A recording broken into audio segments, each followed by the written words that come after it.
Kalau dari dokter, apakah mungkin ada intro tentang topik hari ini, tentang tema hari ini, baru nanti langsung mulai masuk ke materi. Silakan dok. Ya, jadi pada intinya kalau kita bicara penyakit kanker itu kan kerusakannya di tingkat genetik ya. Maka kita tidak bisa kalau kita masalah genetik itu kita berusaha memperbaikinya. Nah, beberapa cara yang mudah untuk memperbaikinya tentunya adalah dengan mengurangi risikonya gitu ya, mengurangi risiko bagaimana kerusakan genetik itu tidak menjadi pertumbuhan kanker gitu ya, atau kalau sudah menjadi kanker dia tidak bertambah membesar, tidak bertambah mengalami metastasis kemana-mana. Nah, nanti yang akan kita pelajari adalah beberapa cara yang alami ya, termasuk beberapa superfood yang bisa kita konsumsi yang bisa membantu kita mencegah terkena penyakit kanker, walaupun kita secara familial itu mempunyai risiko besar karena secara genetik kita diketahui mempunyai gen-gen yang meningkatkan risiko kita terhadap penyakit kanker ya. Jadi kita mulai saja, mohon izin untuk men-share Silakan dok. ya. Jadi jangan bosan ya kalau saya memberi materi itu saja. Ya, Enggak lah dok. baik. Nggak mungkin bosan, ini semuanya haus ilmu dok di sini dok. Iya, Haus ilmu. jadi kita memang harus belajar itu mengulang-ulang ya supaya kita menjadi ingat, supaya kita bisa mempraktekannya dengan benar gitu ya. Belajar itu memerlukan pengulangan. Jadi hari ini kita ingin menyampaikan tentang bagaimana faktor-faktor yang meningkatkan resiko terjadinya kanker dan mengapa kanker itu bisa terjadi dan mengapa kok mengatasinya justru dari akarnya yang berada di usus besar kita gitu ya. Kenapa usus besar gitu. Nah, hari ini kita akan pelajari satu persatu.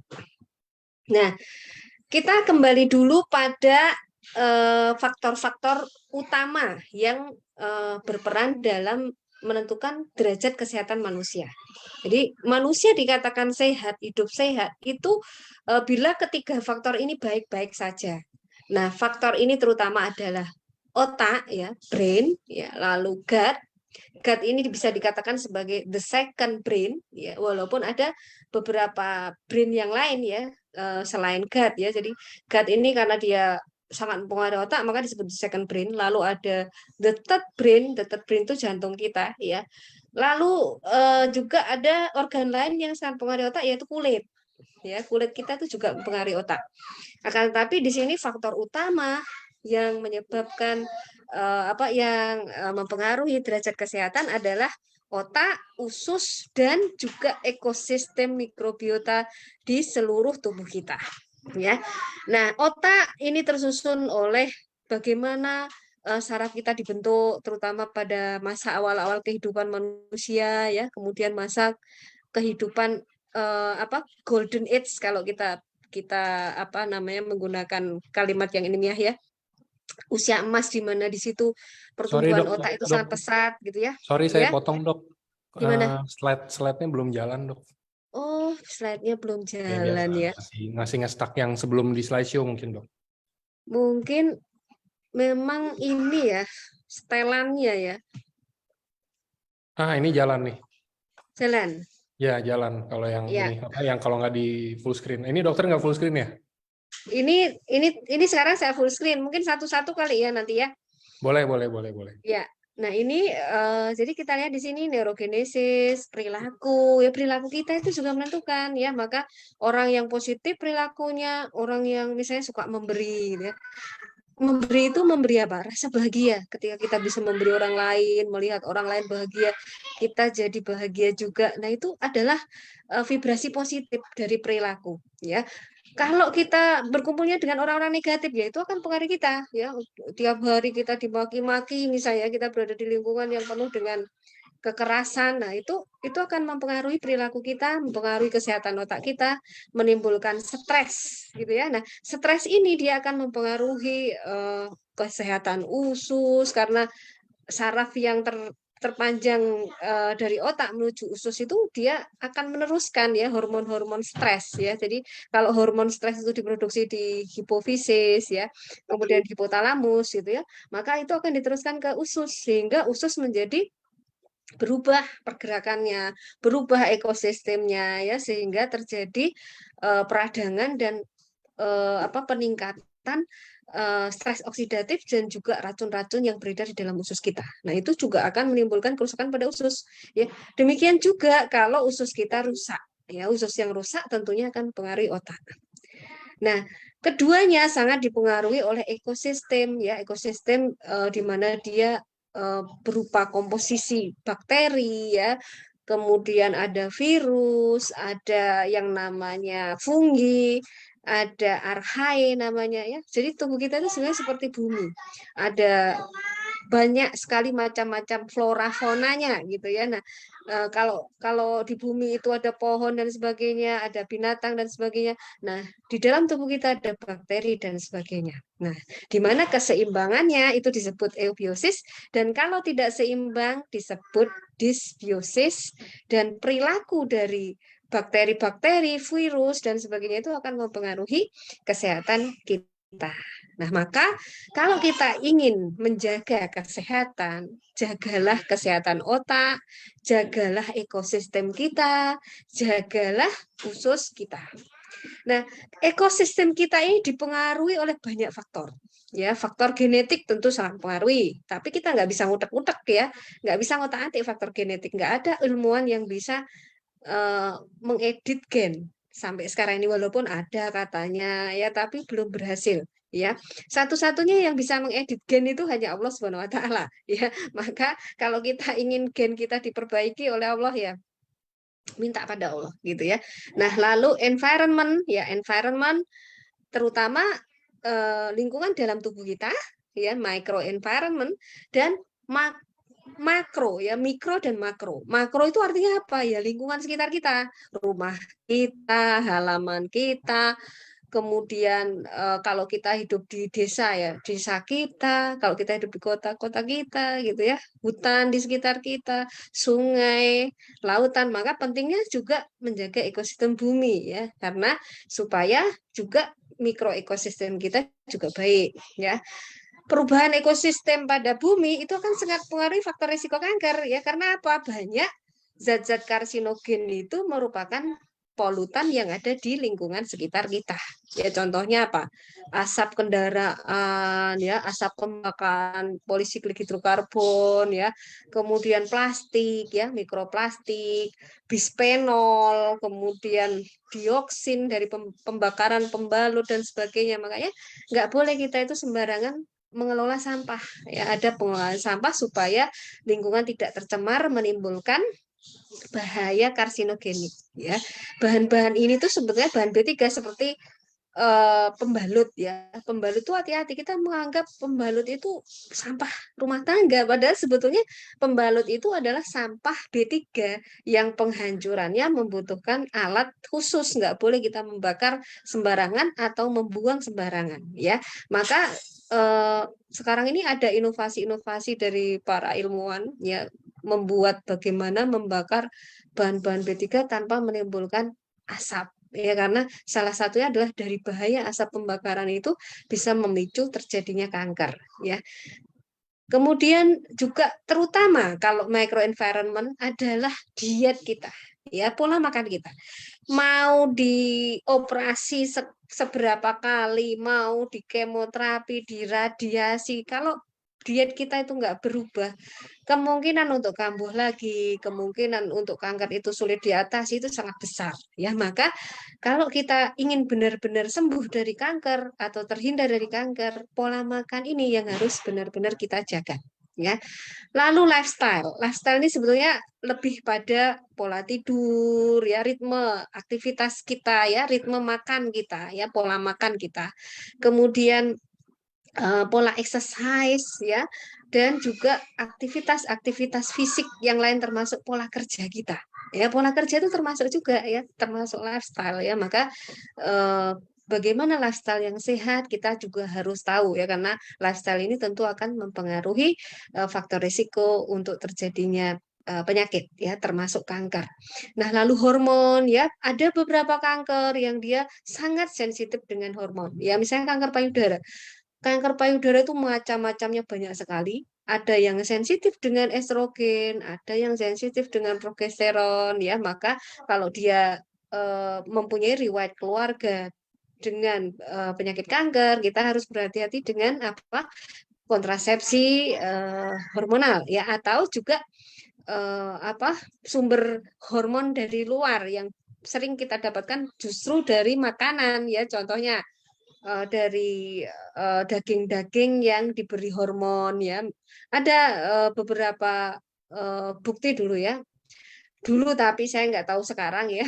Peternak-peternak ayam itu menggunakan metode penggemukan dengan hormon. Nah, itu juga akan pengaruhi ya. Maka kalau kita menderita kanker atau punya risiko kanker di mana itu sensitif dengan hormon, kita ketahui dari riwayat orang tua atau dari pemeriksaan kanker kita sendiri, maka hindari makanan-makanan yang menjadi sumber hormon, termasuk makanan yang manis ya. Karena apa? Makanan yang manis adalah eh, salah satu sumber yang dia akan meningkatkan produksi hormon. Nah, lalu industri ya, industri ini juga menyumbang ya eh, apa risiko untuk meningkatkan kanker ya, karena sekarang ini banyak industri yang menimbulkan limbah yang bersifat karsinogenik ya. Misalnya industri yang menggunakan pewarna ya, pewarna tekstil ya, kemudian industri yang mengeluarkan asap-asap yang beracun gitu ya. Terus juga industri yang menambahkan bahan-bahan preservatif misalnya seperti pengawet ya, pengawet-pengawet dan juga zat-zat aditif yang lain ya, tentunya ya, perasa dan sebagainya. Nah, kalau kita sudah mempunyai risiko kanker atau penyakit yang sangat sensitif dengan itu ya, jangan mengkonsumsi makanan-makanan yang mengandung zat-zat aditif yang terlalu banyak ya. Kalau bisa carilah yang tanpa pengawet ya, pewarnanya juga alami dan sebagainya. Nah, ekosistem kita itu berada terdistribusi di banyak organ ya, di hidung ada, di mulut ada, di paru-paru ada. Jadi jangan anggap paru-paru kita steril ya, paru-paru itu tidak steril ya. Setiap hari kita menghirup udara pasti akhirnya dia masuk bakteri, virus dari udara ya. Nah, lalu lambung ya, usus besar dan juga organ reproduksi dan kulit ya. Akan tetapi yang terluas adalah pada terutama usus besar. Maka itulah mengapa tadi usus adalah salah satu faktor utama yang menentukan kesehatan kita ya. Nah, kita lanjutkan ke slide berikutnya. Nah, ini slide berikutnya ini menjelaskan bahwa kesehatan itu ditentukan terutama kalau ekosistem di sini terutama adalah ekosistem bakteri di mana ada bakteri inti ya, core genome, di mana core genome ini harus lengkap ya, harus lengkap, harus seimbang ya. Di sini ada fakultatif anaerob ya, termasuk di sini ada lactobacillus ya, lalu enterobacteria, enterokoki ya, lalu yang anaerob yang lain adalah bifidobacterium, clostridium dan bacteroides ya. Nah, lalu enterotype yang lain ya, yang belum terlalu banyak dieksplor juga adalah Bacteroides, Prevotella, Ruminococcus ya. Nah, di mana semakin kita menua kita juga akan menurun secara fisiologis gitu ya, secara alamiah itu akan menurun. Maka orang tua itu sebaiknya mengkonsumsi makanan yang kaya bakteri gitu ya, atau makanan yang meningkatkan keanekaragaman bakterinya ya. Nah, perubahan pada keanekaragaman dari bakteri itu bisa menimbulkan ketidakseimbangan yang disebut disbiosis, dan ini bisa memicu banyak penyakit. bukan hanya penyakit di usus ya, di usus bisa terjadi yang namanya inflammatory bowel disease ya, Crohn disease, ulcerative colitis, dan ini merupakan faktor risiko kanker juga gitu ya. Kemudian irritable bowel syndrome, celiac disease, ya, colorectal cancer, dan juga infeksi. Nah, lalu ekstraintestinal di sini ada banyak sekali penyakit juga, ya, termasuk di sini ada obesitas, ya, obesitas gendut, ya. Gendut ini juga risiko kanker yang kita bahas lagi, ya. Jadi orang gendut kalau perempuan apalagi itu bisa meningkatkan risiko kanker endometrium, ya, kanker ovarium, ya, kemudian bisa meningkatkan penyakit metabolik ya, diabetes sindrom, kemudian lupus eritematosus ya, ini karena penyakit autoimun ya, penyakit alergi, dan penyakit-penyakit yang menyerang otak ya, seperti autis ya, Parkinson ya, dan lain-lain. Nah, lalu apa itu kanker? Ya, kanker itu sebetulnya kalau orang awam sering salah kaprahkan dengan tumor ya. Tumor itu sebetulnya tumor itu tidak selalu kanker. Tumor itu benjolan. Benjolan itu bisa karena infeksi, bisa karena pertumbuhan tidak normal ya.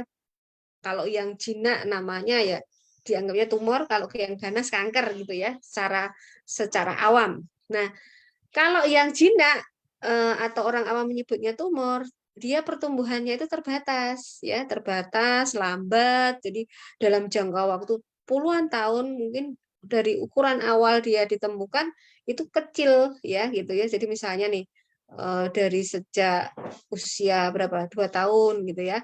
2 tahun itu ukurannya hanya misalnya 1 biji kedelai. Nanti umur 10 tahun ya masih segitu-segitu aja gitu ya. Nah, kalau kanker itu dalam jangka waktu cepat ya, di ukuran bulan, beberapa bulan dia sudah membesar ya. Akan tetapi bukan berarti yang jinak ini tidak berbahaya ya. Ada tumor jinak juga yang dia kalau dia berada di daerah yang menekan organ-organ vital itu juga akan menimbulkan bahaya. Atau ada juga yang dia sifatnya itu merusak, ya, merusak tulang, merusak organ sekitarnya. Nah, itu walaupun jinak dia berbahaya. Nah, kalau kanker itu dibedakan dengan tumor jinak adalah karena selain dia cepat tumbuhnya, dia batasnya itu tidak tegas, kemudian dia menyebar kemana-mana, bisa menyebar ke organ yang lain ya, biasanya ke otak, ke mana paru-paru, ke limfonodi, kemudian ke hepar ya, ke liver ya. Jadi penyebarannya ke organ-organ yang lainnya. Nah, lalu kerusakan yang terjadi sebetulnya mengapa kok bisa tumbuh kanker? Ya, pertama yang terjadi adalah karena ada mutasi, ya, ada kerusakan DNA yang menyebabkan mutasi. Mutasi ini yang menimbulkan akhirnya gen kita itu, genetik kita itu nggak stabil. Karena nggak stabil, akhirnya apa? Kalau terpapar zat karsinogenik, ya, kita nggak bisa memperbaiki kerusakan, ya. Dan kalau mutasinya itu terjadi pada gen yang dia harusnya memperbaiki, harusnya mematikan sel kanker gitu ya, maka dia akan menjadi meningkatkan pertumbuhannya, ya, meningkatkan pertumbuhan sehingga dia membesar, terus akhirnya dia mampu tumbuh dan memproduksi hormon sendiri, hormon pertumbuhan sendiri, mampu mensuplai perdarahannya sendiri. Nah, saat itu maka dia bisa menginvasi atau metastasis atau menyebar ke seluruh organ yang lain. Nah, sebenarnya tubuh kita itu didesain bisa memperbaiki dirinya sendiri dan juga bisa mematikan sel kanker, ya kan? Tapi kalau ada mutasi pada gen-gen yang bersifat perbaikan atau dia membunuh sel gitu, harusnya membunuh sel, maka akhirnya yang terjadi tidak akan ada fungsi itu. Apalagi kalau ditambah ritme biologi kita ya, karena kita kerja gitu ya, begadang, harus lembur dan sebagainya. Akhirnya jam-jam perbaikan itu lewati karena kita kurang tidur ya, akhirnya terjadilah kerusakan DNA yang berkelanjutan yang memicu terjadinya kanker. Tinggal seperti bom waktu ya kalau seperti itu ya. Jadi tinggal dia akan terkena oleh karsinogen apa, maka itu akan menambah kemungkinan pertumbuhan kanker akan lebih cepat ya. Nah, DNA itu apa sih gitu ya. Tadi Bu Rini bilang DNA. DNA itu berlokasi di dalam inti sel ya. Jadi pada hampir semua jenis sel ya. Di mana setiap bagian fungsional DNA itu disebut gen ya. Jadi kalau kita bicara gen, gen itu bagian dari DNA gitu ya. Nah, selanjutnya, nah bagaimana sih kita melawan kanker? Ya tadi kita sebenarnya punya kemampuan ya untuk melawan kanker. Nah, selain karena ada respon perbaikan, ada pembunuhan sel kanker melalui mekanisme yang namanya apoptosis gitu ya. Ada satu mekanisme lagi yaitu respon imun. Ya, respon imun ini adalah tentara-tentara kita, ya, tentara-tentara kita yang ketika mengenali kanker itu, pertumbuhan kanker, ada sel yang tidak normal, maka dia akan membunuh sel itu. Ya, nah sel ini namanya terutama adalah natural killer. Ya, walaupun ada sel yang lain yaitu sel T sitotoksik terutama. Ya, jadi ada sel natural killer, ada sel T sitotoksik. Nah, ini jadi ada natural killer, ini sel T sitotoksik di mana pada pertumbuhan tumor dia akan menyerang ya, menyerang dengan meluncurkan bom-bom ya. Ini bom-bomnya ini ya namanya gransim dan perforin ya. Jadi dia mampu melubangi sel-sel kanker itu sehingga sel-sel kanker itu mati. Ya. Demikian juga dengan yang namanya sel T sitotoksik ini. Ya, jadi sel T dan sel NK ini bekerja sama untuk membunuh sel kanker. Nah, masalahnya sel natural killer ini dia kalau misalnya kita stres ya dia nggak bisa apa-apa ya, dia cepat mati ya, karena setiap sel itu punya jam biologisnya sendiri-sendiri, dia juga bisa menua, dia juga bisa mati begitu ya. Nah, kalau kita stres ini cepat mati ya. Jadi tentaranya itu bukan tentara yang tangguh kalau kita stres ya. Maka sekarang ini banyak pengobatan yang salah satunya adalah mengatasi dengan cara meningkatkan natural killer ya. Nah, ini natural killer ya, jadi dia bertugas untuk membunuh sel kanker ya dengan cara tadi mengeluarkan senjata-senjatanya ya. Dan natural killer ini jumlahnya 15% dari seluruh sel imun yang bergerak membunuh sel kita. Nah, karena tadi salah satu faktor utama yang perlu kita jaga adalah usus ya. Kita kembali ingat tentang nasihat Bapak kedokteran modern yang menyampaikan bahwa semua penyakit itu berasal dari usus ya, maka jadikanlah makananmu itu sebagai obatmu, bukan menjadikan obat sebagai makananmu. Ya, jadi artinya kalau kita ingin sehat, ya perbaiki usus kita ya dengan pola makan yang sehat. Gunakan makanan yang dia cepat diserap oleh tubuh, bersifat fungsional istilahnya ya, yang akan meningkatkan salah satunya tadi adalah natural killer ya. Nah, lalu bagaimana ya nutrisi kok bisa tadi ya? Kenapa sih makanan gitu ya mempengaruhi perkembangan kanker?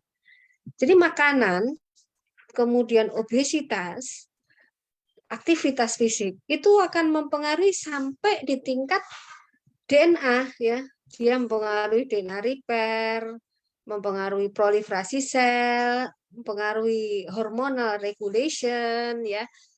Kemudian diferensiasi sel ya. Diferensiasi sel itu pendewasaan dari sel ya, pendewasaan dari sel. Kemudian peradangan dan imunitas ya, kekebalan tubuh kita ya, kematian sel yang terprogram, bagaimana kemampuan kita membunuh sel secara istilahnya apa, bunuh diri ya, itu sebenarnya bunuh diri ya. Jadi kayak kalau di Jepang itu ada harakiri ya, harakiri itu semacam itu. Jadi kalau dia menganggap dirinya itu tidak mampu diperbaiki, ya maka dia akan bunuh diri, gitu ya. Nah, lalu cell cycle mempengaruhi juga metabolisme karsinogen. Berubah Dokter, nggak nih? dok, Berubah nggak? nggak berubah lagi dok. Apa mungkin diulang aja dok, share screen-nya dok? Oh, ini ya, Ya hentikan dulu diulang, ya. masuk baru di share screen lagi. Oh ya, baik. Coba lagi deh. Siap. Sampai sini tadi ya. Ya, coba. Ah, Belum dok. Apa belum mungkin berubah. nggak usah di full screen dia coba dok? Oh iya, Jadi nggak saya usah di nggak full tahu screen, nih, jadi kayaknya biar slide-nya laptop jalan saya gitu. nih. Laptop saya nih, laptop baru nih jadi kayak gini. Nggak apa-apa, aman dok. Nah, jadi nggak usah di full screen, jadi slide-nya bisa jalan. Iya. Oke, Nah, silakan dok. sekarang apa sih akar masalahnya gitu ya? Akar masalah dari kanker itu adalah karsinogenesis ya. Jadi ada karsinogenesis karena adanya perubahan ekosistem terutama di usus ya.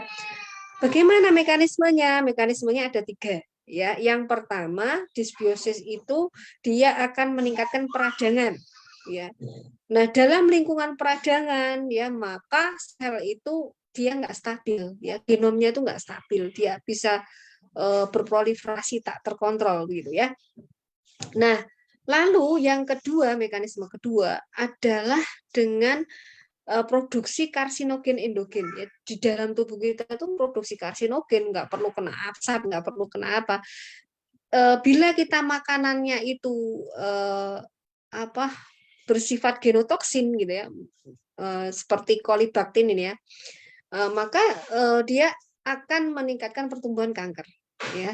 Makanan-makanan yang bagaimana itu, terutama yang dia tinggi etanol ya, makanya nggak boleh makan buah terlalu matang ya, karena buah terlalu matang itu mengandung etanol ya.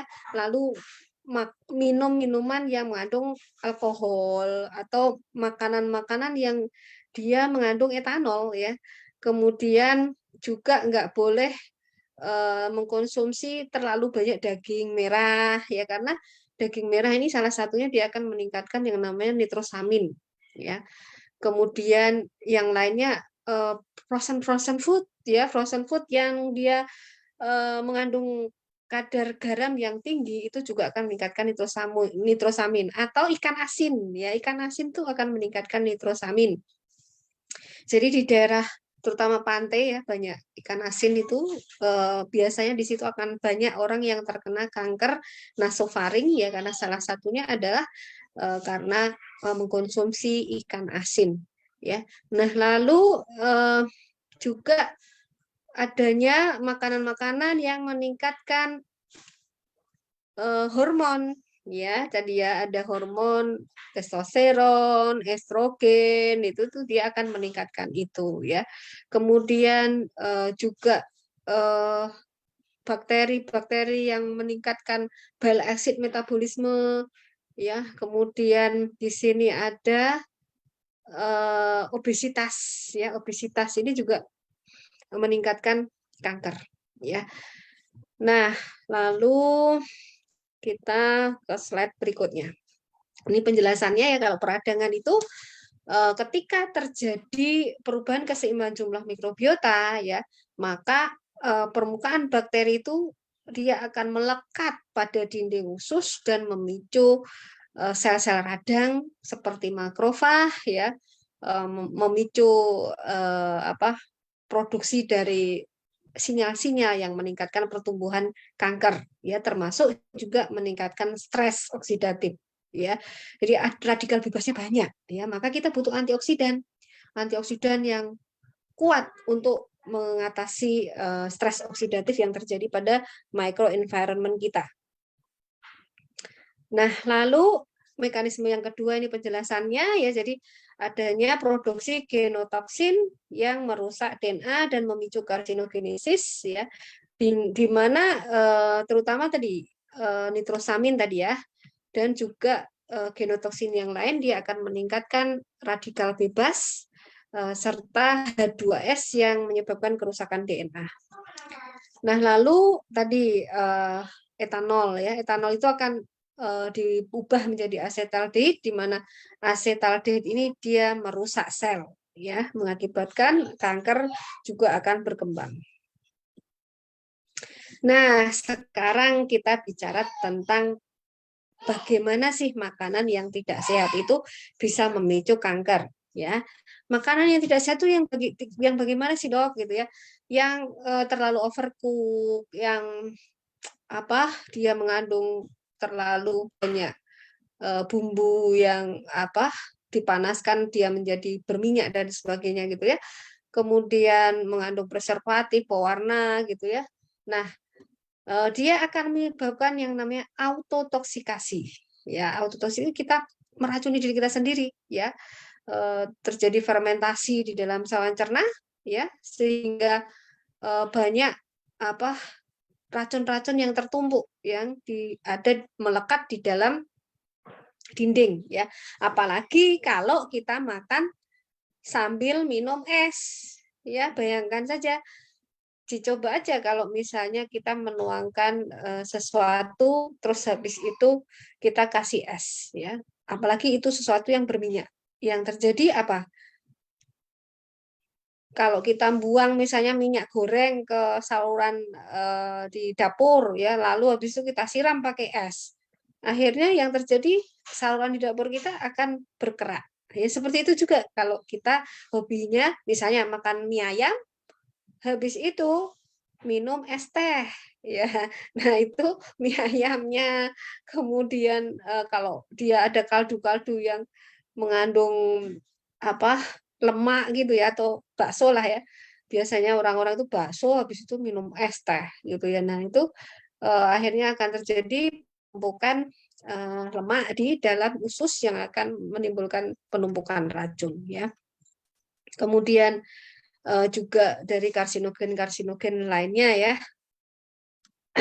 Nah, di sini karsinogen yang bisa kita dapatkan dari makanan, contohnya kalau dari alam itu dari kacang ya, kacang-kacangan yang tidak disimpan dengan baik atau disimpan terlalu lama itu akan bisa ditumbuhi jamur yang dia bersifat karsinogenik, yaitu contohnya adalah aflatoksin ya. Aflatoksin ini dia meningkatkan resiko kanker hati ya.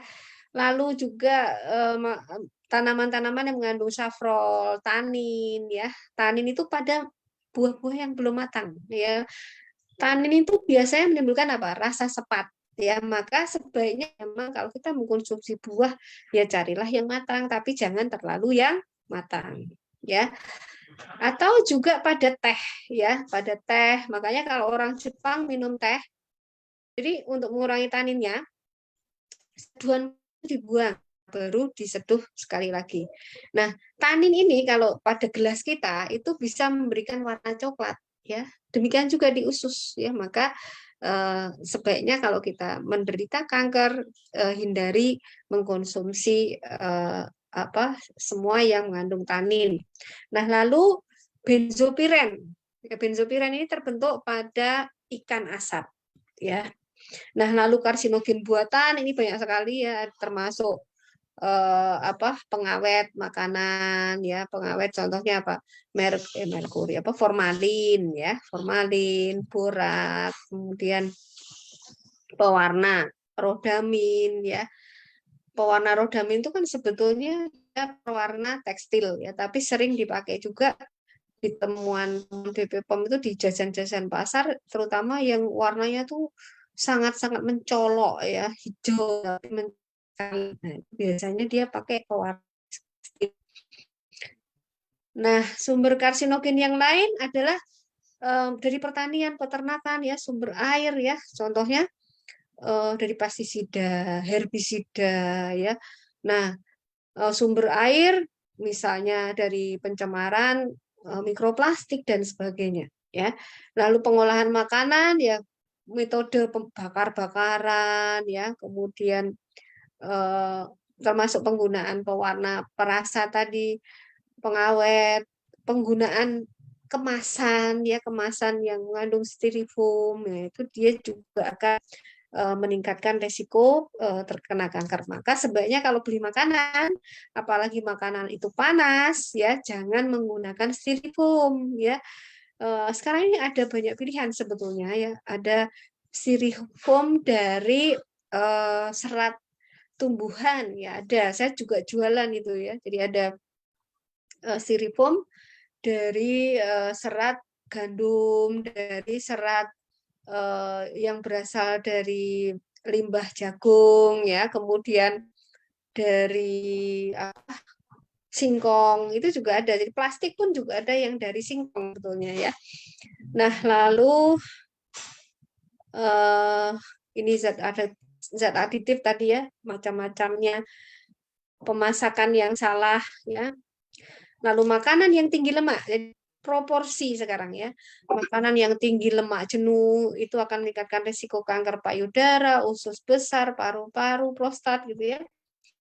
Kemudian makanan ini juga berhubungan dengan obesitas, dan obesitas itu meningkatkan risiko terhadap 13 kanker. Ya, jadi kalau kita obesitas, mulai sekarang coba ya melakukan pengaturan diet ya supaya berat badan kita menurun. Jadi lemak hewani itu meningkatkan risiko kanker payudara, akan tetapi lemak omega 3 contohnya pada ikan salmon ya, pada misalnya minyak zaitun ya, pada telur omega 3 itu telur omega 3 ada juga ya. Kemudian minyak sayur misalnya minyak dari VCO itu juga akan menurunkan risiko kanker. Nah, kalau kita makan makanan rendah lemak itu menurunkan kekambuhan dari kanker payudara. Ini dari bukti riset ya. Nah, lalu makanan tinggi protein. Makanan yang tinggi protein, tinggi lemak, dan rendah serat itu meningkatkan risiko kanker. Ya. Tapi juga sebaliknya rendah protein menurunkan risiko kanker. Nah, diet tinggi daging itu meningkatkan risiko kanker usus dan prostat. Lalu daging olahan itu contohnya dibikin apa? Dibikin burger, dibikin yang frozen itu ya. Itu meningkatkan risiko kanker lambung dan usus besar. Karena apa? Biasanya dia digarami, dikasih garam yang tinggi sehingga kandungan nitritnya meningkat ya.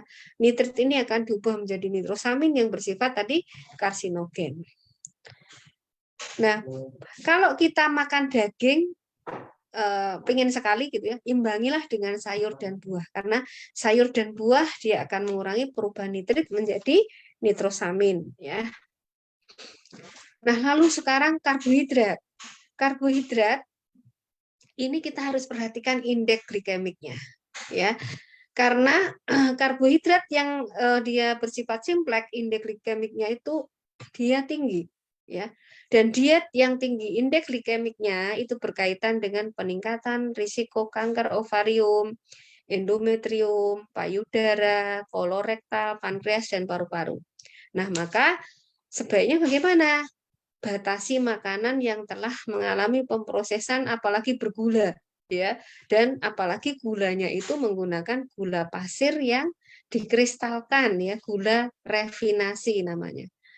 Nah, lalu tingkatkan makanan biji-bijian utuh dan makanan yang indeks glikemiknya rendah ya. Nah, lalu kalau misalnya terjadi hiperinsulinemia. Nah, hiperinsulinemia itu dia bisa terjadi karena obesitas salah satunya ya. Jadi peningkatan body mass index akan meningkatkan hiperinsulinemia dan menimbulkan sindrom metabolik. Lalu bisa terjadi resistensi insulin ya, peningkatan kadar estrogen, dan peningkatan growth factor yang meningkatkan pertumbuhan kanker. Nah, tadi obesitas tadi ya, obesitas ini ada banyak sekali kanker ini di sini ya, kanker payudara, kolon, endometrium, esofagus, kandung empedu, pankreas, ginjal. Ya, dan kalau dia pernah mengalami kanker bisa terjadi risiko kambuh. Nah, lalu bagaimana pencegahan kanker? Ya, pilih makanan dari tumbuhan. Makanan yang porsinya lebih banyak adalah sayur dan buah. Ya, paling tidak kita makan sayur dan buah itu 3 mangkok sehari. Lalu jaga berat badan ideal ya dengan aktivitas fisik dan juga makanan dengan gizi yang seimbang. Kemudian tidak boleh minum alkohol, minuman-minuman yang apa tadi mengandung tanin tadi ya. Pilih makanan yang rendah lemak dan garam. Lalu penyiapan dan pengolahan makanannya harus aman dan sehat.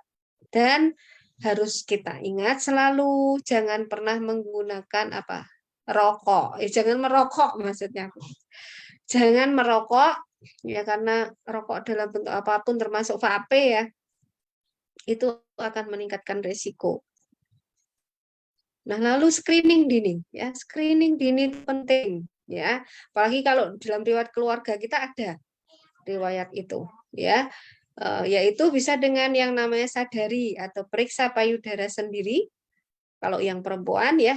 Tapi bisa juga loh laki-laki itu ada kanker payudara ya.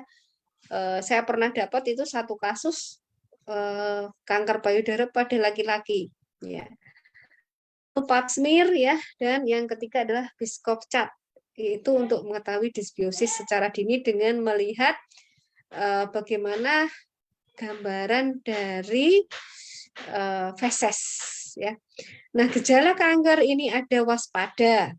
Nah, ini waspada di sini W-nya adalah waktu buang air besar atau kecil dan perubahan kebiasaan atau gangguan. Jadi perhatikan waktu buang air besar dan air kecil ya apakah ada perubahan ya itu penting sekali ya adanya perubahan itu menunjukkan sesuatu yang tidak normal contohnya BAB-nya menjadi semakin lama ya tidak BAB ya harusnya setiap hari kita BAB ini misalnya 5 hari lalu warnanya jadi hitam kecil-kecil nah itu kita harus hati-hati seperti tinja kambing nah atau ada darah di BAB kita, ada darah di air kencing kita. Nah, itu harus hati-hati. Nah, lalu A-nya alat pencernaan terganggu dan susah menelan. Ini biasanya pada kanker pada esofagus dan juga pada daerah nasofaring ya. Nah, lalu suara serak atau batuk yang tidak sembuh-sembuh. Nah, ini bisa kanker dari paru, bisa kanker dari tiroid yang menekan laringius ya, atau kanker pada kerongkongan misalnya ya. Lalu payudara atau di tempat lain ada benjolan tumor ya. Nah, A-nya andeng-andeng ya, andeng-andeng atau tai lalat yang berubah sifatnya ya menjadi besar, batasnya tidak tegas, warnanya tidak rata ya ada yang merah, ada yang coklat ya. Kemudian gatal atau berdarah. Nah, kita harus hati-hati. Lalu D-nya darah atau lendir yang abnormal keluar dari tubuh. Ya, jadi misalnya dari vagina kita kok tidak waktunya mens keluar terus gitu ya atau dari hidung kita mimisan terus apa mungkin yang lainnya darah dan lendir yang keluar dari apalagi ya puting susu itu juga bisa yaitu salah satu tanda kanker payudara. Nah, lalu adanya koreng atau borok yang tidak mau sembuh-sembuh. Nah, ini juga hati-hati bisa jadi ini kanker squamous cell ya. Nah, perubahan lifestyle ini yang penting kita ketahui untuk menurunkan risiko kanker payudara misalnya ya hindari alkohol, merokok atau jadi perokok pasif ya, menyusui ya. Dengan menyusui nanti akhirnya payudara itu menjadi lebih sering ya, lebih sering mengeluarkan ASI ya, sehingga tidak ada peradangan di situ. Nah, itu juga akan menurunkan risiko. Hindari obesitas ya, aktivitas fisik yang rutin ya. Paling tidak kita jalan pagi lah, jalan-jalan lah paling tidak 30 sampai 40 menit gitu ya. Nah, diet yang dia bersifat antiinflamasi ini penting ya. Jadi di sini ada yang warnanya Tosca ini ya, ini yang meningkatkan derajat kesehatan kita ya.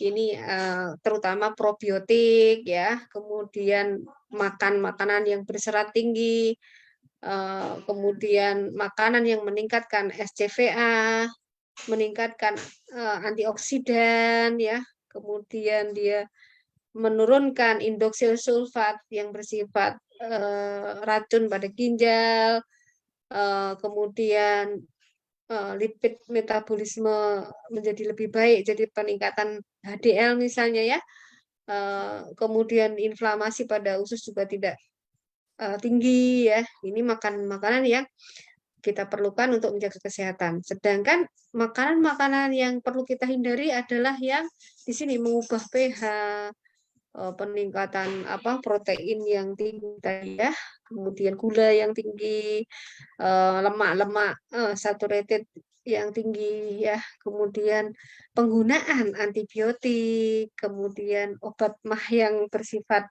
proton pump inhibition itu juga meningkatkan peradangan pada usus ya. Kemudian makanan-makanan yang dia meningkatkan yang namanya TMAO.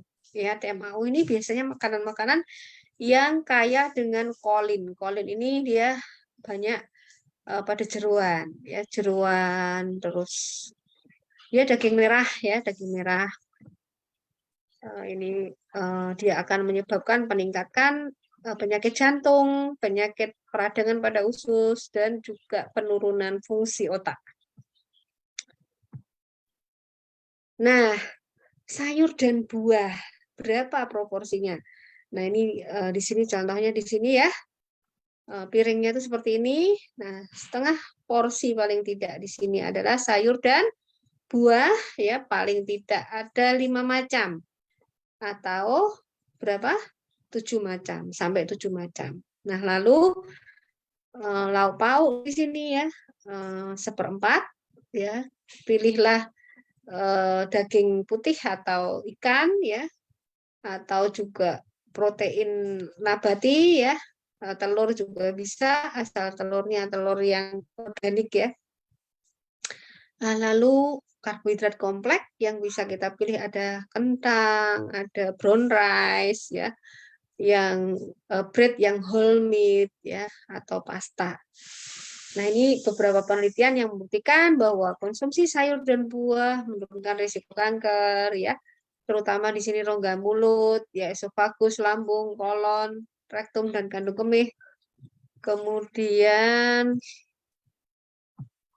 nah, kalau kita sulit mendapatkan sayur dan buah yang organik, apa yang harus kita lakukan? Di sini contohnya adalah dengan cara merendam dulu dengan menggunakan soda kue, ya, dengan mencampurkan 2 sendok teh soda kue ke dalam 1 liter air, ya, rendam sayur dan buah selama 12-15 menit dalam larutan soda kue. Ini sudah diteliti ya, dapat membersihkan kotoran pada sayur dan buah termasuk pestisida di luar dari daging buahnya ya, tapi ya. Nah, lalu bisa juga kita merendamnya dengan ekoenzim atau cairan probiotik ya. Nah, lalu cara memasak ini salah satunya yaitu dengan cara menggunakan minyak sayur yang tidak terlalu banyak ya, gunakan bumbu yang masih segar, hindari memotong sayur dengan ukuran terlalu kecil ya. Jangan masak terlalu lama ya, menggunakan metode yang hemat gas ya, dan juga dia tidak menimbulkan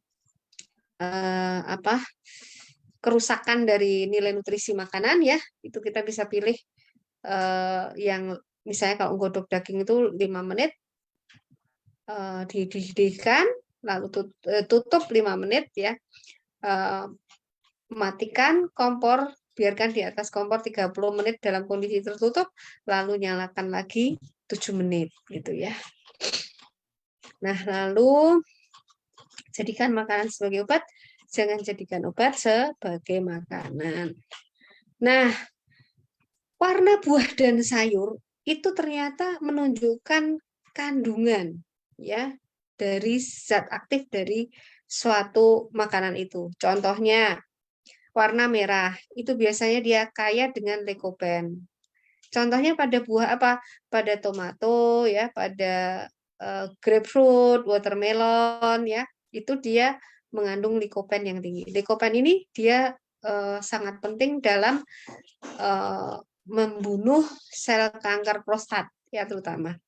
Nah, lalu yang merah atau ungu dia biasanya kaya dengan antosianin atau polifenol. Nah, ini ada beberapa macam, contohnya pada anggur ya, pada beri-berian ya, prune. Nah, itu dia kaya dengan antosianin. Yang orange itu mengandung alfa beta karoten, contohnya pada wortel, pada pumpkin ya, pada waluh kalau orang Jawa bilang ya, atau labu ya. Kemudian pada mangga. Nah, orange yang lain dia mengandung kryptoxanthin atau flavonoid ya, contohnya cantaloupe, peach, orange, papaya dan nectarines. Lalu kalau yang hijau ini mengandung lutein dan zeaxanthin ya, contohnya pada spinach, avocado, honeydew, kolard dan turnip green. Lalu kalau tadi hijau cenderung kuning gitu ya, kalau ini hijau di sini mengandung yang namanya sulforapen atau indols ya, ini contohnya pada kubis, brokoli, busel ya, sprout atau bunga kol ya.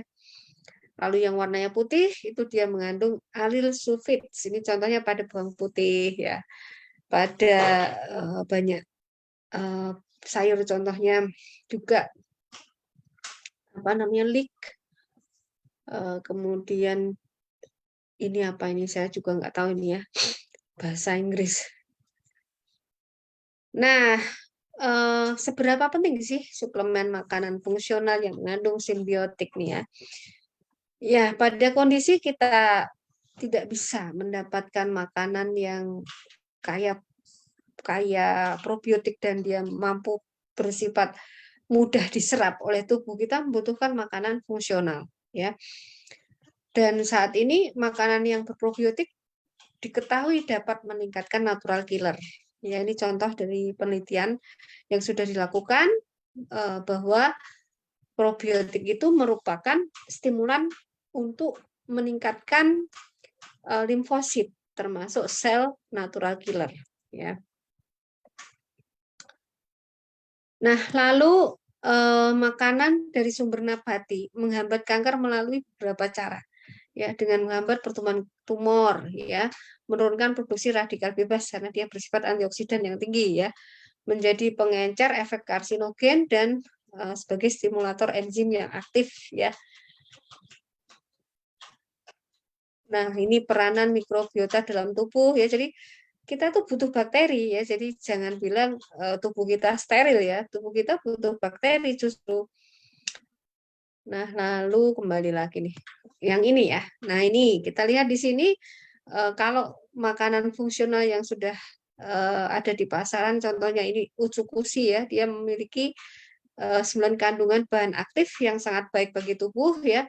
Nah, salmon DNA, ini salmon DNA ini merupakan peptida yang dia akan bersifat meningkatkan perbaikan sel dan juga dia akan meningkatkan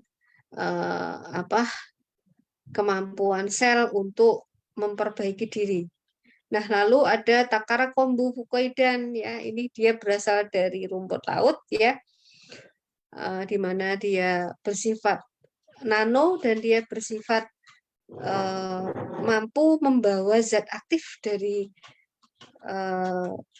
bahan alami yang lain masuk ke dalam sel lebih cepat dan juga dia bersifat mampu membunuh sel kanker, meningkatkan natural killer. Nah, lalu ada Bifidobacterium longum di sini bakteri baiknya ya. Kemudian ada lactic acid bakteria. Jadi ada 2 macam bakteri di sini ya. Ada Bifidobacterium longum dan lactic acid bakteria. Lalu ada ekstrak dari anggur ya, resveratrol ini ya. Dia juga bersifat antioksidan yang tinggi. Dia juga melindungi tubuh kita dari peradangan. Nah, lalu ada pineapple extract ya. Pineapple extract itu dari nanas ya.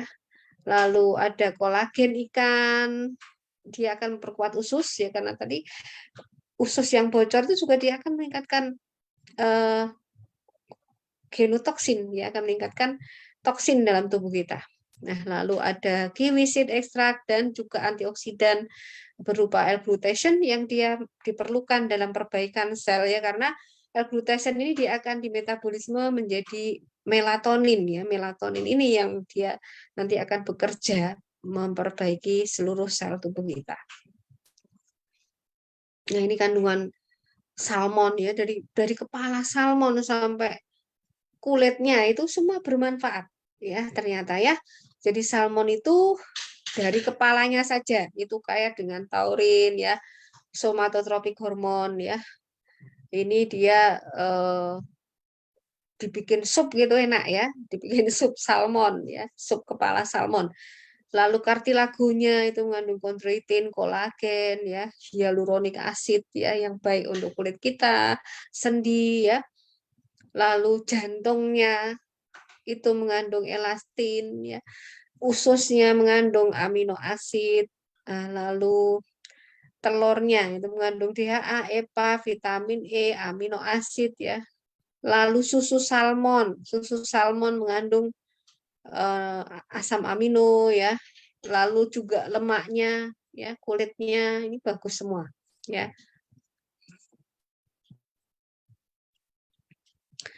Nah, ini fukoidan tadi dari Takara kombu fukoidan ya, dari seaweed ya. Dia bersifat anti kanker, meningkatkan kematian karena bunuh diri sel tadi ya. Lalu dia juga bersifat coating ya, dia bersifat nano ya. Jadi dia menanokan ya zat aktif pada satu makanan suplemen natural food gitu ya.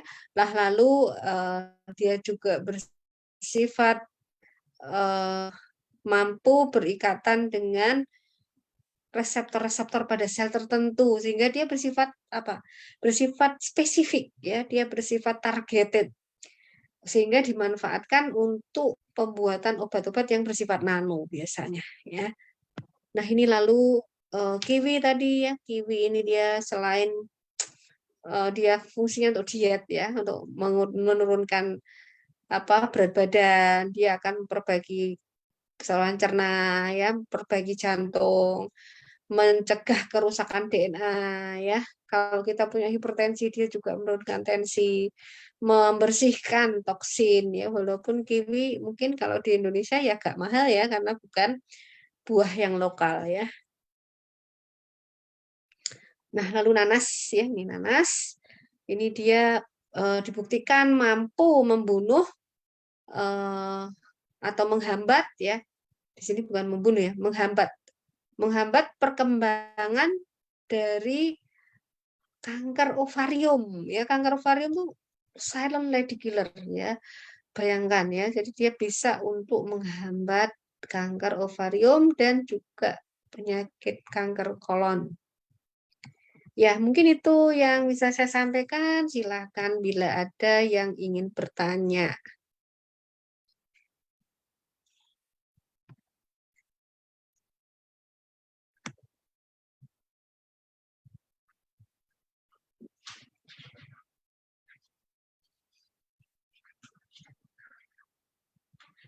Oke, Dok.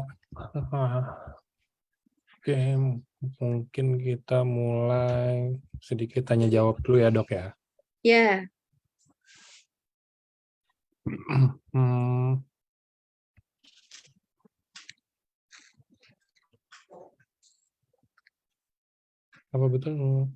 apa betul penderita kanker membutuhkan air ber-pH tinggi, Dok? air ber-pH tinggi. Maksudnya air alkali ya? Kayaknya sih yang biasa di iklan-iklan itu juga kan, air ber-pH tinggi yang biasa tutupnya hijau ya, kalau nggak salah tuh. Oh, wah itu saya belum tahu pasti ya karena eh, kita nggak tahu benar komposisinya bagaimana. Tapi yang jelas ya tubuh kita membutuhkan air, yang membutuhkan air dan kita ada mekanisme alkalinisasi dalam lambung kita ya.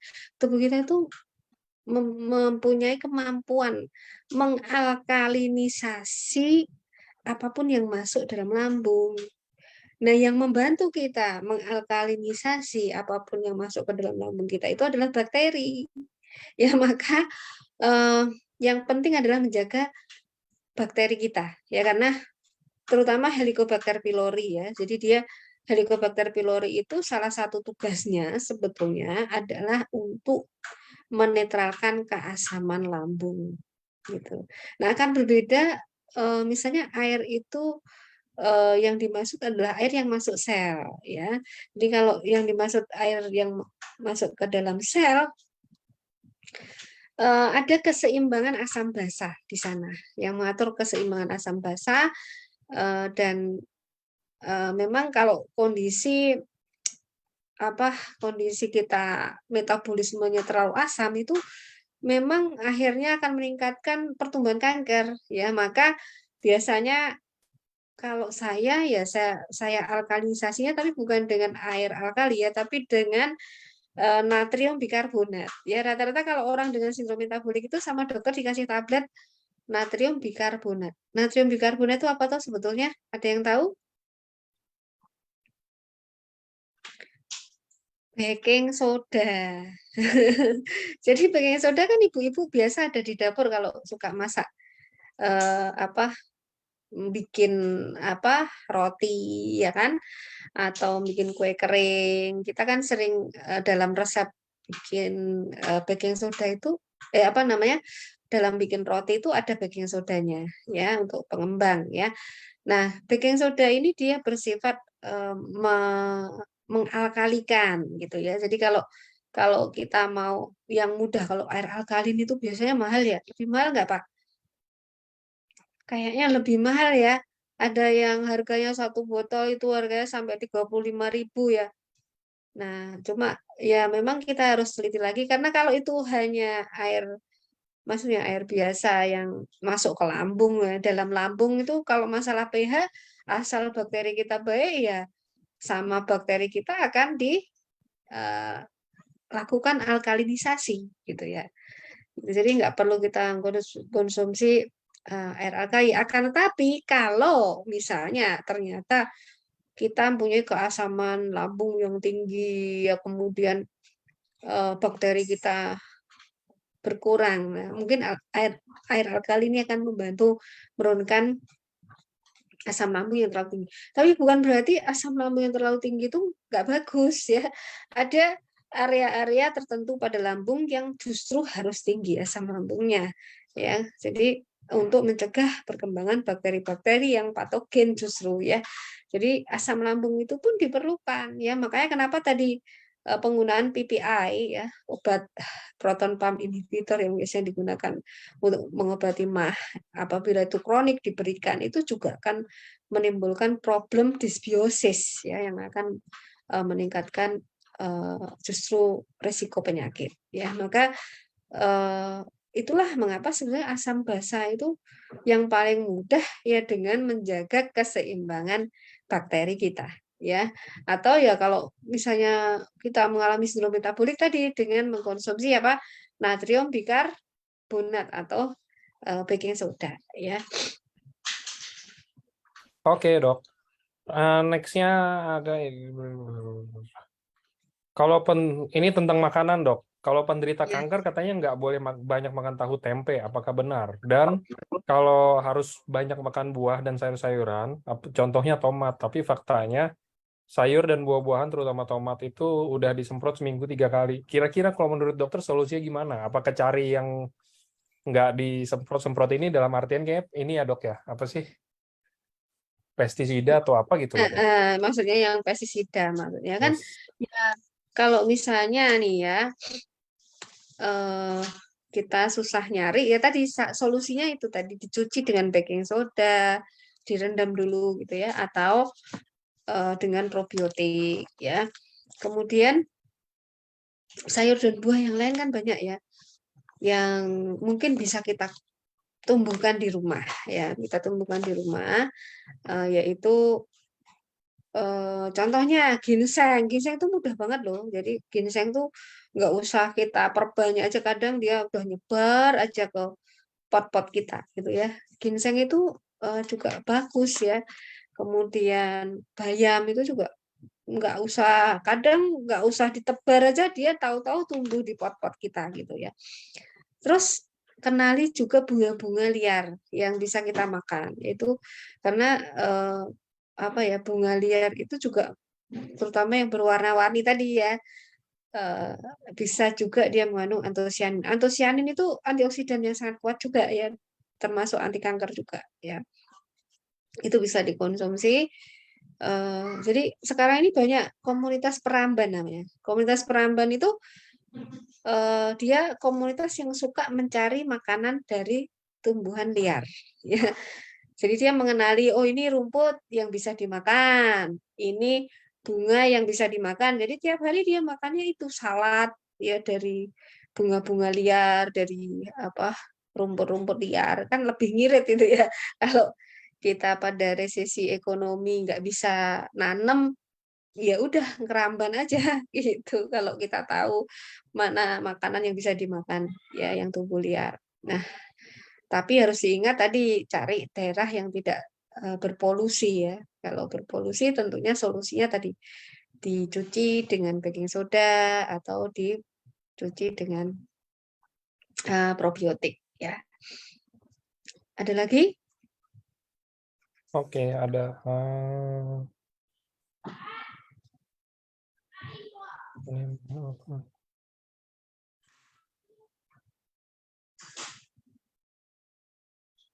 Gambar, ada yang nyuruh menayangkan kembali gambar ini apa nih?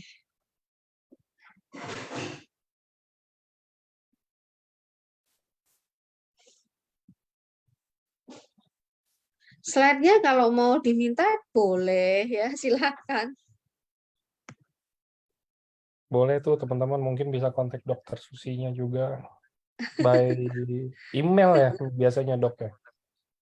Bisa WA, bisa cuma apa ya, mohon maaf kalau slow respon ya saya ya. Jadi apa mungkin bulan-bulan ini tuh banyak pekerjaan jadinya agak slow respon kalau menerima konsultasi secara wapri ya.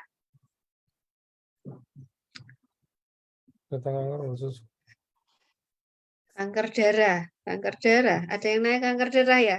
Yes, kanker darah dok. Darah.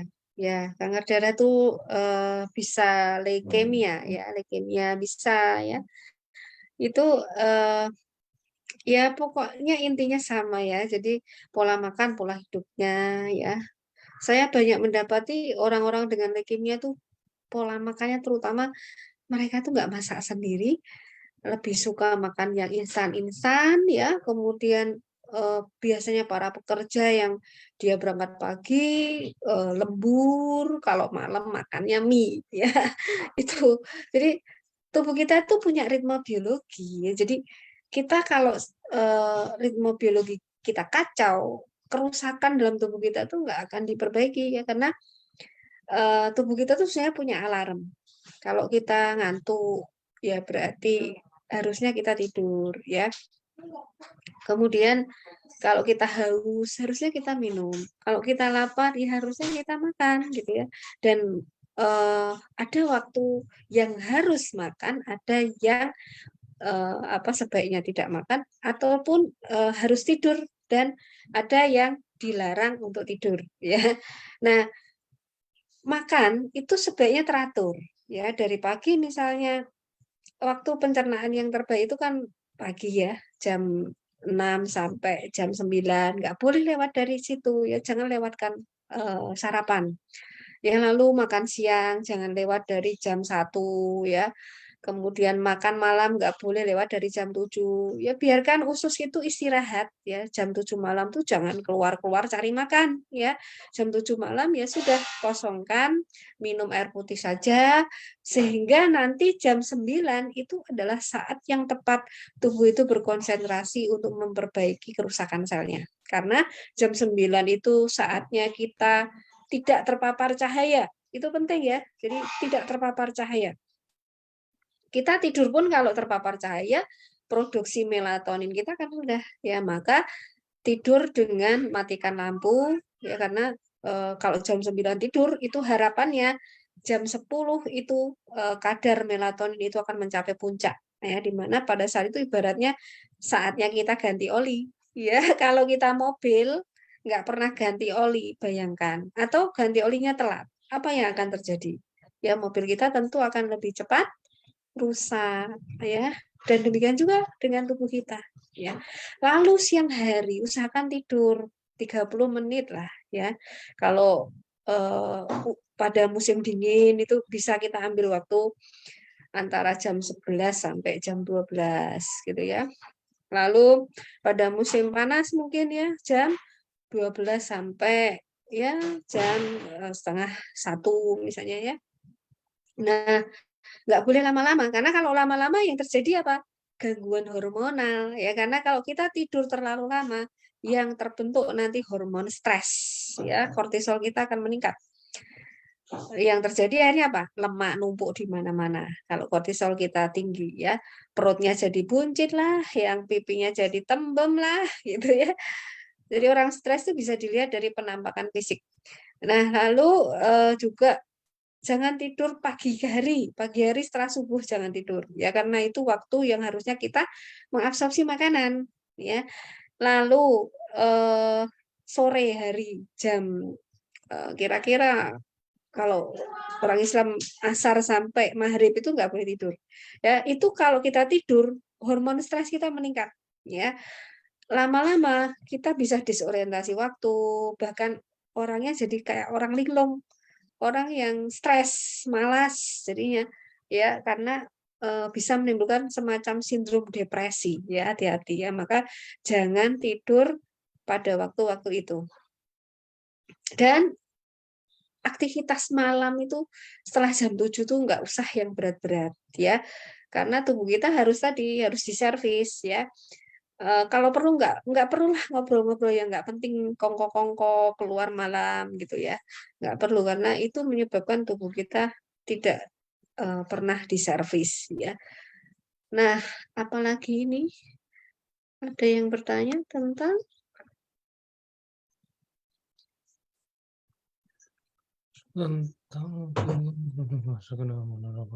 Kalau ini ya dok, ada kalau anak-anak yang masih balita udah terkena kanker, apakah penyebabnya itu karena makanan dan gaya hidup yang dikonsumsi ibunya saat mengandung, atau emang udah genetik atau gimana dok? iya. Jadi ada faktor risiko yang sudah dibawa sejak dia ada dalam rahim, sudah ada mutasi gitu ya, mutasi yang diturunkan. Akan tapi itu mungkin juga ditambah dengan paparan-paparan yang berikutnya gitu ya. Di dalam kandungan mungkin ibunya nggak dietnya nggak sehat, bakterinya bakterinya mengalami disbiosis ya. Jadi penggunaan antibiotik mungkin ya, atau pada saat dalam rahim itu ibunya pola hidupnya nggak sehat lah ya, atau dia stres gitu ya, itu akan meningkatkan risiko ya. Apalagi makanan yang dia makan tuh suplemen-suplemen kimia ya. Contohnya asam folat. Asam folat itu kan banyak pada makanan ya. Pada orang-orang tertentu dengan risiko kanker usus besar ya, misalnya dia punya yang namanya poliposis familial syndrome ya. Itu dia nggak boleh mendapatkan suplementasi asam folat yang tinggi, karena itu akan meningkatkan risiko anak-anaknya untuk terkena polip pada saluran cerna dan juga terkena kanker kolorektal ya. Maka kalau kita ada riwayat kanker, mending makanan itu ya asam folatnya dari kacang-kacangan ya, dari sumber-sumber pangan ya, jadi alami, tidak dari suplemen-suplemen kimia ya.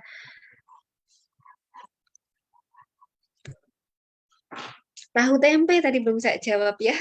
Ada yang nanya tentang tahu tempe ya. Tahu tempe itu dia sebenarnya kaya dengan fitoestrogen ya. Akan tetapi modifikasi genetik yang terjadi pada kedelai kita harus berhati-hati juga karena kita tidak tahu fitoestrogen ini ya. Selain fitoestrogen, di sini ada yang disebut isoflavon itu fitoestrogen ya. Itu ada pada kedelai ya kan, tapi memang hasil penelitian ini nggak konsisten ya.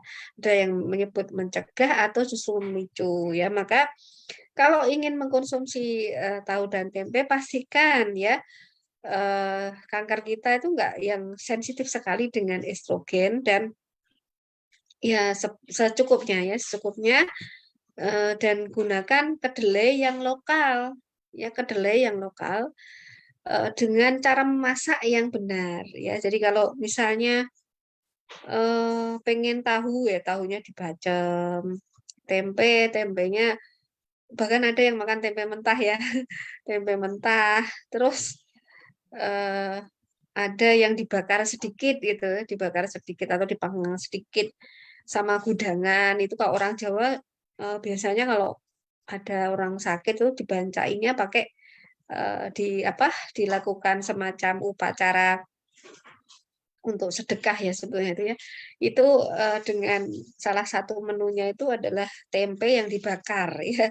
Tempe yang dibakar dimakan sama sayur mayur yang dikasih bumbu kelapa parut. Nah, itu sebenarnya bagus juga cara itu karena kan tempenya nggak digoreng yang kering ya karena kalau dia masih mentah begitu bakterinya masih ada. Jadi tempe itu sebenarnya kaya dengan Saccharomyces ya. Jadi sumber probiotik juga ya, tapi sekali lagi kalau ingin hati-hati ya pakai kedelai lokal ya. Atau sekarang banyak pilihan sebetulnya. Teman saya tuh ada yang dia bikin tempe dari biji-bijian yang lain. Jadi tidak selalu dia dari kedelai ya. Ada dan sangat menarik tempenya. Jadi tempenya itu warna-warni ya dan bahkan bukan tempe tradisional yang dibikin dengan metode yang terlalu jelimet banyak air ya. Saya sendiri termasuk yang mengajarkan pembuatan tempe ya, tapi dengan metode tradisional. Saya belum belajar metode-metode yang tanpa air yang boros ya karena kalau kita pakai metode tradisional yang biasa itu airnya boros ya kita harus mencucinya berulang kali gitu ya sampai dia bersih terus dikelicopi itunya apa dikupasi kulit arinya itu biasanya kalau saya bikin tempe dari kedelai lokal saya biasanya cari yang dari gerobokan itu ya itu eh, jadi memang kita harus perhatikan dulu jenis ya kanker kita ya. Kalau enggak sensitif hormon enggak masalah kalau menurut saya ya. Ada lagi?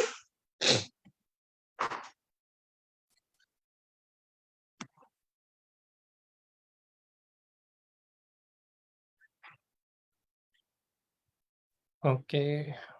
Bagaimana dengan Red wine ya. Red wine tuh memang etanol ya. Itu memang kontroversial hasil penelitiannya. Apa? Saya sendiri juga. Tapi ada red wine yang dia itu eh, mungkin semacam cuka gitu ya. Semacam cuka dari anggur ya. Bukan bukan minuman beralkohol mungkin ya. Kalau jadi dalam masa fermentasi itu ada metode yang dia bisa berubah menjadi cuka, dia ada yang bisa berubah jadi wine ya. Cuma memang kalau kita muslim ya sebaiknya jangan konsumsi yang wine ya.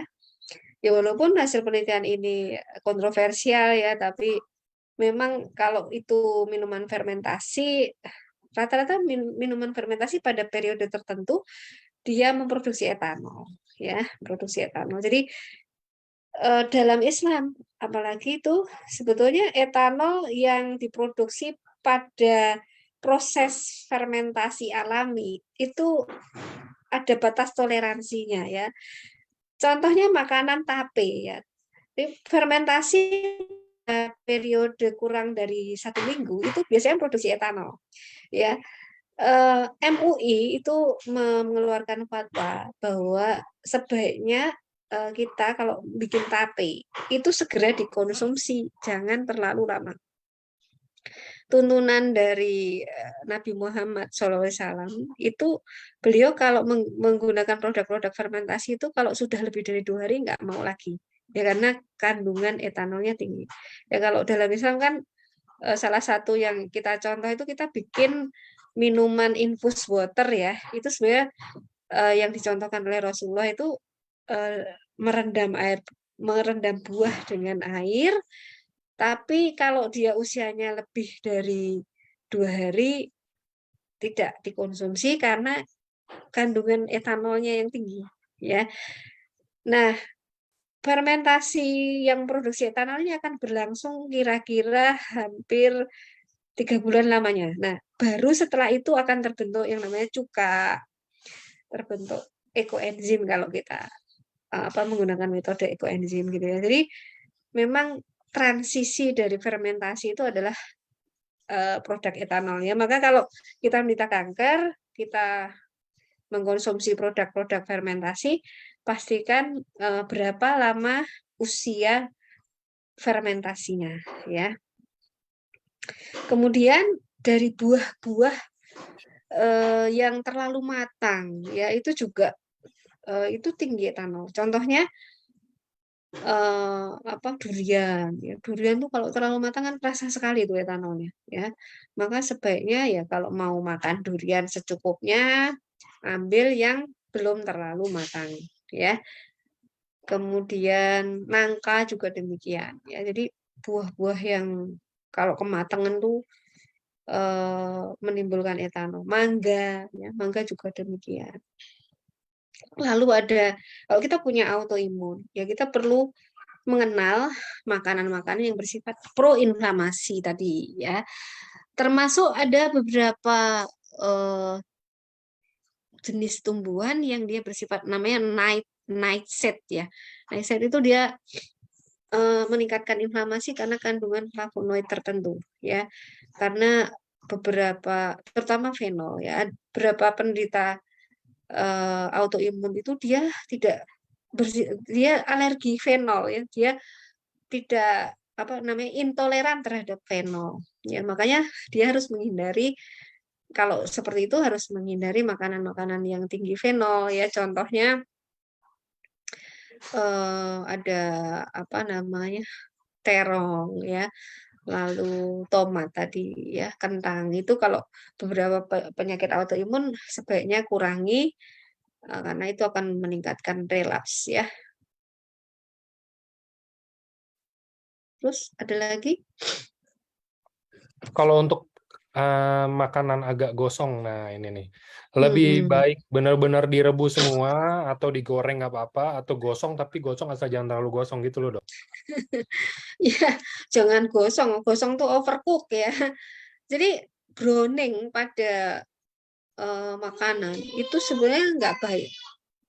Ya, jadi kayak goreng telur terlalu kering ya, dia jadi kecoklatan telurnya itu nggak baik jadinya proteinnya sudah mengalami kerusakan ya. Goreng telur itu ya sebaiknya malah justru yang setengah matang itu bagus ya. Nah lalu buah yang teroksidasi itu juga nggak bagus ya. Contohnya buah yang teroksidasi yang cepat teroksidasi contohnya apa? Apel ya, apel kalau udah kecoklatan ya jangan dimakan ya. Terus alpukat juga sering teroksidasi ya. Kalau sudah kecoklatan jangan dimakan ya karena itu sudah teroksidasi. Bahkan kalau perlu sekarang ini ada kalau kita pengen jus itu ada jenis-jenis blender tertentu yang dia mengurangi oksidasi pada jus kita gitu ya. Itu karena memang oksidasi pada buah-buahan itu jadi akhirnya mengurangi nilai nutrisinya ya.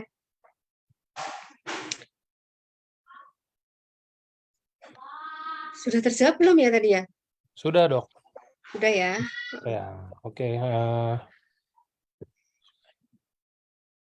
Dok, mama saya terkena kanker ganas payudara, terus tapi di paru-parunya itu terdapat cairan. Jadi mama saya sekarang terasa sesak berat. Cairannya kemarin sudah disedot sekitar 1000 1 liter, 1,1 liter, 2 hari aja sesaknya berkurang, setelah itu sesaknya berat sekali. Mungkin ini pertanyaannya, konsumsi Utsu aja untuk cancernya atau Suba juga, ini kayaknya dia kayak cairan, ada cairan gitu, apakah mungkin bisa dibantu juga kalau mungkin mau konsumsi Suba gitu loh, Dok?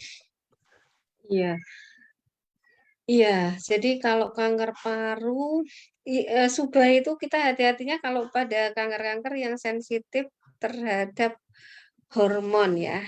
Tapi kalau tidak sensitif hormon sebenarnya nggak masalah karena dia ada kandungan apa likopen ya, likopen. Tapi sebaiknya memang kalau cancer itu saran saya selalu usukusi dulu ya, usukusi. Nah baru kalau apa kankernya mungkin sudah bersih ya baru subarasi. Dan kalau itu kanker yang tidak, karena usukusi itu kan dari salmon milk ya. Ada kalanya kita yang wanita kalau konsumsi usukusi saja akhirnya kurang seimbang kalau tanpa subarasi ya. Jadi karena dia androgen ya, androgen. Nah, sedangkan testosteron ya, testosteron. Sedangkan kalau kita suba kan estrogen ya, estrogen. Jadi penyeimbangnya ya suba gitu.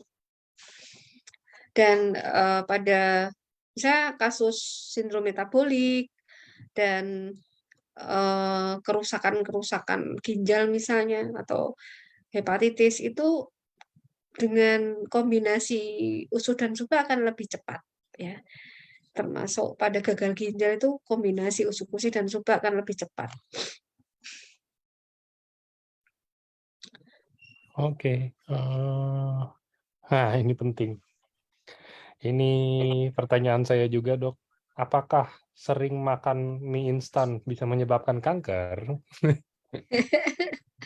Ih, gimana ya? Semoga tidak melanggar ya. Jadi Ya. kalau pengen sekali, carilah mie instan yang dia gluten free ya, tidak mengandung pewarna, tidak digoreng, kemudian bumbunya juga asli gitu kan. Atau kalau perlu kita kasih bumbu sendiri ya. Dan memang yang namanya mie instan itu selain masalah preservatif dan aditifnya, dia kan karbohidrat yang bersifat apa? Simplek gitu kan. Tadi saya sudah jelaskan kan karbohidrat kalau bersifat simplek ya, maka kecenderungannya justru dia akan meningkatkan risiko kanker. Apalagi kalau kita nggak ngasih tambahan apa-apa di mie itu gitu ya. Tambahnya cuma ayam lagi, nggak dikasih sayur, nggak dikasih apa-apa, langsung cemplung-cemplung aja. Saya tuh heran ya. Jadi sekarang itu baru mendunia itu mie instan kita yang terkenal itu, dan bentuknya itu yang dikemas dalam apa? Styrofoam ya, dalam pengemasan misalnya kertas ya, ya walaupun kertas lebih aman ya, akan tetapi tetap ya, apalagi kalau kertas itu dikasih pewarna, kena panas itu pasti ada sesuatu yang akan masuk ke dalam uh, apa mie kita ya. Maka sebisa mungkin hindari deh ya. Tapi kalau kita pengen sekali ya tambahi dengan tomat kek, tambahi dengan sayur yang lain, wortel, daun bawang, bumbunya juga ditambahi ya. Ya memang penyakit masyarakat tuh sekarang pengennya yang instan-instan gitu ya. Dan saya punya banyak pengalaman, rata-rata pasien-pasien yang saya dampingi kalau ditanyain tentang pola makan, hobi mereka memang makan mie instan ya. Dan saya punya pengalaman pribadi, bapak saya sendiri juga begitu.